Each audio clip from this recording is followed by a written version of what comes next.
Hello, welcome to Naira study point. आज हम लोग मुगल चित्रकला पढ़ेंगे, जिसे दरबारी चित्रकला भी कहते हैं।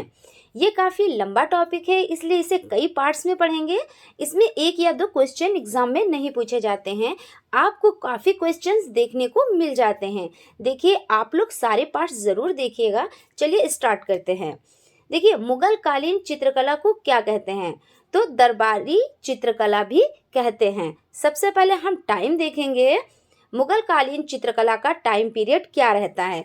तो 1600 से लेकर 1800 ईस्वी तक मुगल कालीन चित्रकला का टाइम पीरियड रहता है।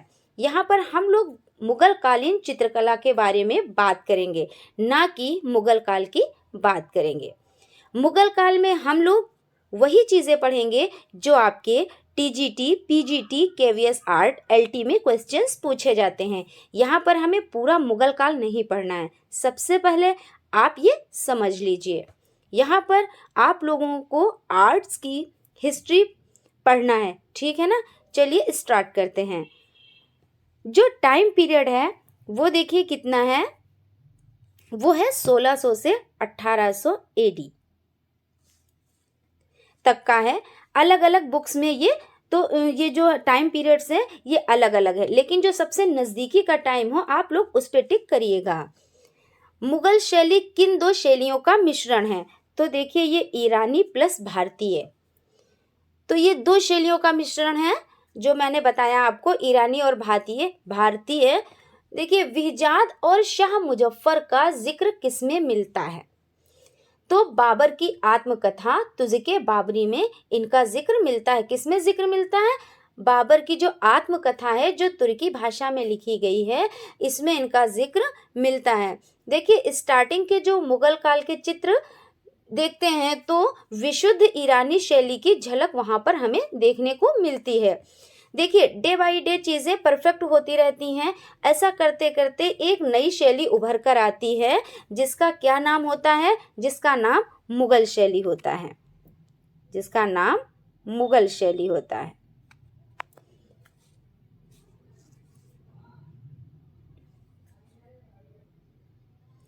देखिए, अगर आपको वीडियो अच्छा लगता है तो पूरा देखा कीजिए और शेयर भी ज़रूर किया कीजिए। देख लेते हैं, बाबर 1526 से 1530 एडी। इसमें यहाँ पर आपको कितने शासक पढ़ने हैं? पूरा मुगल काल नहीं पढ़ना है। एक तो आपका पूर्व मुगल काल होगा, दूसरा होगा उत्तर मुगल काल। आइए देखते हैं कि किन किन शासकों को पढ़ेंगे हम। तो सबसे पहले कौन आते हैं? तो सबसे पहले बाबर आते हैं, जिन्होंने मुगल काल की स्थापना की। फिर उसके बाद दूसरे नंबर पर हुमायूं, और फिर यहाँ पर तीसरे नंबर पर कौन आते हैं? अकबर आते हैं, और चौथे नंबर पर जहांगीर, और पांचवें नंबर पर शाहजहां, और लास्ट में औरंगजेब। ठीक है ना। देखिए, जो पूर्व मुगल काल है उसके यहाँ पर 6 शासक मैन हैं। उत्तर मुगल काल में और भी हैं। देखिए, आज के पार्ट में हम लोग क्या देखेंगे? आज के पार्ट में हम लोग बाबर और हुमायूं पढ़ेंगे, ठीक है ना। आर्ट्स के पॉइंट है वो हम कवर कर लेंगे। सबसे पहले हम जन्म देखेंगे। जन्म जो है वो 1483 फरगना में हुआ, और कब हुआ? 14 फरवरी। देखिए, याद भी आप अच्छे से रख सकते हैं, 14 फरवरी वैलेंटाइन डे होता है, लेकिन इससे यहाँ पे कोई मतलब नहीं है, लेकिन फिर भी आप लोग याद करने के लिए इसको अच्छे से समझ सकते हैं कि 14 फरवरी 1483 में फरगना में हुआ था। पिता उमर शेख मिर्जा, जो तैमूर वंश से संबंधित थे। देखिए, बाबर का वंश उनकी माता से चला था, ना कि उनके पिता से। देखिए, आमतौर पर क्या होता है कि जो वंश होता है वो पिता के नाम पर चलता है, लेकिन यहाँ पर माता के नाम पर चला। पिता यहाँ पर तैमूर वंश के थे और माता मंगोल वंश की थी, ठीक है ना। देखिए, माता का नाम क्या था? कुलतुग निगार खानम, जो मंगोल वंश से संबंधित थी। इनका पूरा नाम देख लेते हैं। जहीरुद्दीन मोहम्मद बाबर। देखिए, 11 वर्ष की उम्र में फरगना की गद्दी पर बैठे। जब ये 11 साल के थे तब ये फरगना की गद्दी पर बैठे। 11 साल की उम्र पर ही इनको शासन मिल गया था। बाबर को उनकी उदारता के लिए कलंदर की उपाधि दी गई थी। किसकी उपाधि दी गई थी? कलंदर की उपाधि दी गई थी। तो बढ़ते हैं, देखते हैं। देखिए 1526 ईस्वी में पानीपत का प्रथम युद्ध इब्राहिम लोदी और बाबर के बीच में हुआ। जो 1526 का युद्ध था वो किनके बीच में हुआ? वो इब्राहिम लोदी और बाबर के बीच में हुआ। इब्राहिम लोदी कौन थे? तो सल्तनत काल के आखिरी शासक थे, जिसमें देखिए इस युद्ध में किसकी विजय हुई थी? तो इस युद्ध में बाबर की विजय हुई और इब्राहिम लोदी हार गए थे। 1526 से 1530 ईस्वी तक बाबर का शासनकाल है। इनकी जीवन मृत्यु मत समझ लीजिएगा, ठीक है ना। देखते हैं, ये टॉपिक्स बहुत ही इंपॉर्टेंट है तो आप इनको नोट कर लिया कीजिए, जिसमें रिवीजन करने में आप लोगों को दिक्कत ना आए और चीज़ें आप लोगों को याद रहें। नेक्स्ट चलते हैं, देखते हैं। बाबर ने अपनी आत्मकथा तुर्की भाषा में तुझके बाबरी नाम से लिखी थी। इसमें विहिजाद और शाह मुजफ्फर नाम के चित्रकारों का भी उल्लेख किया गया है। देखिए यहाँ से भी एक क्वेश्चन बन जाता है कि तुझके बाबरी किस भाषा में लिखी गई? तो तुझके बाबरी तुर्की भाषा में लिखी गई। किस भाषा में लिखी गई? तो तुर्की भाषा में।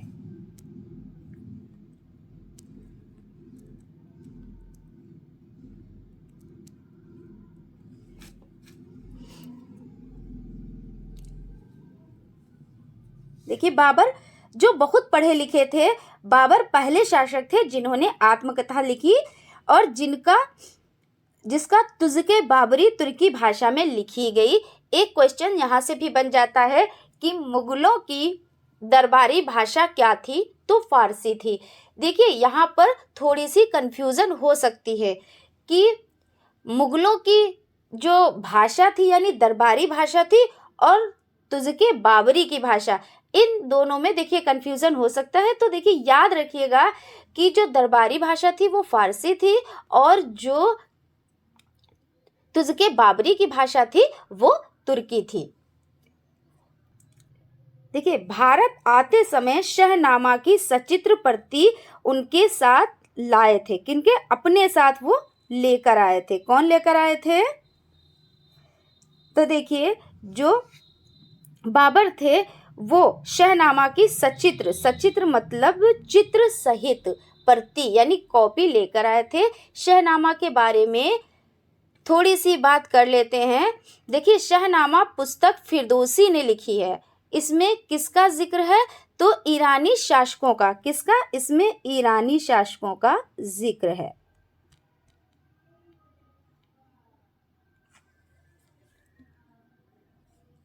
देखिए कटे सिर वाली मीनार फतेहपुर सीकरी आगरा। तो कटे सिर वाली मीनार का निर्माण बाबर द्वारा कराया गया, जो कहाँ स्थित है? तो फतेहपुर सीकरी में स्थित है। फतेहपुर सीकरी में कहाँ पर? तो आगरा में स्थित है। नेक्स्ट पॉइंट पे चलते हैं, पानीपत व संभल की मस्जिद हरियाणा। तो देखिए ये जो पानीपत की संभल की मस्जिद है ये कहाँ है? ये हरियाणा में है। नेक्स्ट पॉइंट देख लेते हैं, चौखंडे बाग बगीचे। तो चौखंडे और बाग बगीचे की परंपरा शुरू की थी। किसने शुरू की थी? तो बाबर ने शुरू की थी। देखिए क्वेश्चन बन सकता है कि भारत में चौखंडे बाग बगीचों की परंपरा किसने शुरू की थी? तो मुगल काल के संस्थापक बाबर ने।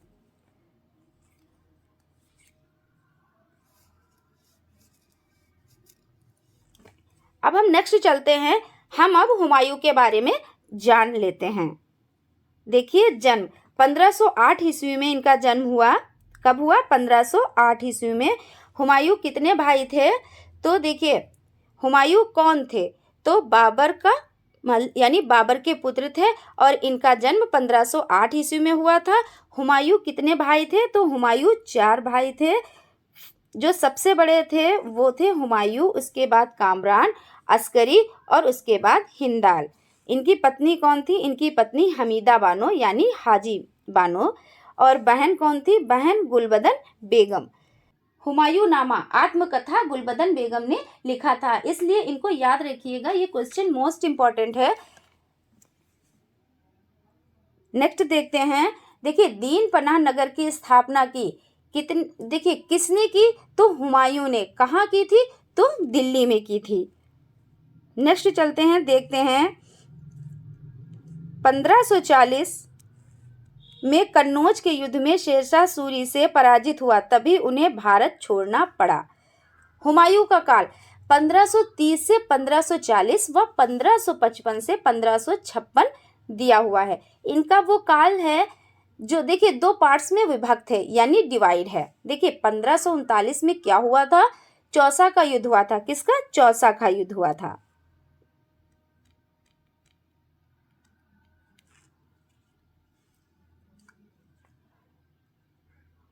चौसा कहाँ पड़ता है? तो बक्सर में पड़ता है। बक्सर बिहार में पड़ता है। 26 जून 1539 ईस्वी में। कब हुआ था? 26 जून 1539। शेरशाह और हुमायूं के बीच होता है, जिसमें हुमायूं की हार होती है। किसकी हार होती है? हुमायूं की हार होती है। देखिए, फिर बिना तैयारी के 1540 ईस्वी में बदला लेने के लिए कन्नौज का युद्ध होता है। देखिए, कौन बदला लेने के लिए आता है?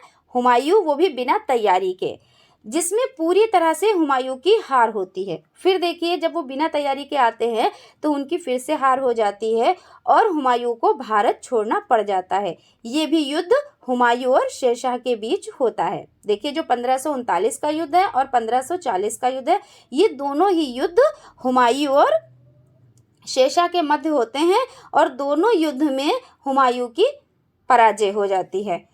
1540 तक आपका एक पीरियड रहता है और 1540 में ये भारत छोड़कर चले जाते हैं। फिर देखिए, ये 1555 ईस्वी में फिर आते हैं। कब आते हैं? 1555 ईस्वी में ये पुनः आ जाते हैं।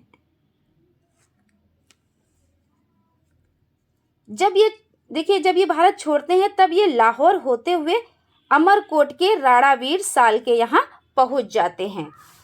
इसी बीच में अकबर का जन्म भी हो जाता है। देखिए, 1555 में ये फिर से आते हैं। ये कहाँ? फिर 1555 ईस्वी में भारत में आ जाते हैं। ये पुनः अधिकार कर लेते हैं। लास्ट टाइम में ये बीमार हो जाते हैं।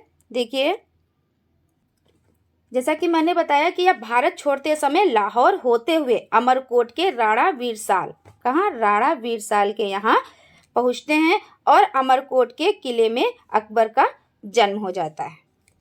देखिए, नेक्स्ट पॉइंट देख लेते हैं। हुमायूं 1515 में पुनः अधिकार कर लेता है।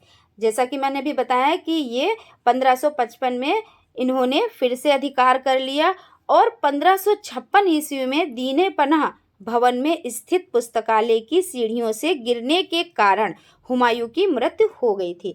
यानी कि देखिए, लास्ट टाइम में ये बीमार हो गए थे, दीन पनाह नगर के भवन की सीढ़ियों पर थे और ये फिसल गए थे और इनकी मृत्यु हो जाती है।